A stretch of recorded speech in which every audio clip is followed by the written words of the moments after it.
Ang simpleng ulam na madaling lutuin. Paano ko ba ito niluto? Aba, panoorin mo ang buong video. Nakahiwa at linis na ang bangus. Ready na itong timplahan para sa pagluluto natin. Magtimpla na tayo. Lagyan natin ng suka. Lagyan natin ito ng bawang. Madaming bawang ang gusto ko. Siyempre, luya. Lalagyan ko siya ng madaming sibuyas. Siyempre, lalagyan natin to ng paminta. Wala akong pamintang buo, boss. Oo, dinamihan ko para may anghang. At lalagyan na natin tong bay leaves para mabango yung ating niluluto. Lagyan natin ito ng asin. Lagyan natin ito ng konting cooking oil para iwas dikit-dikit. Para strong ang kanilang laman. At lagyan na natin yung ampalaya. At pagkatapos, itong hindi ko na nababad ng ng tubig. Kaya nangitim na. At pagkatapos itong siling haba. Atin itong pakuluan.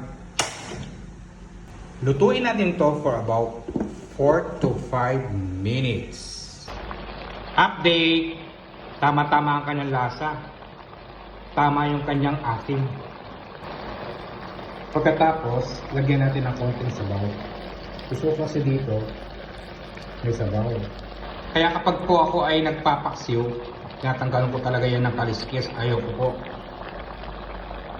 Konting luto pa. Luto na ang ating ulam.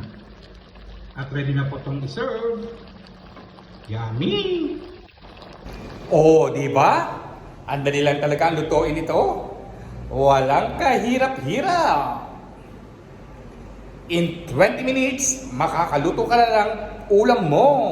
Bigla ko lang itong na-miss ang ganitong ulam.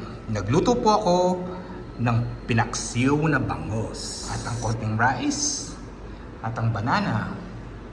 Ito po ang aking panangalian ko for today. Sobrang na-miss ko ito.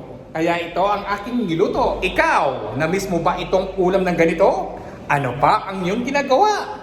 Tara, saluhan ninyo ako para dito sa aking panangalian ko for today. Sana guys, nag-enjoy po kayo dito sa aking vlog. Thank you for watching. Like and share. Follow me more and see ya. Ingat po kayo parate at enjoy po palagi. Bye!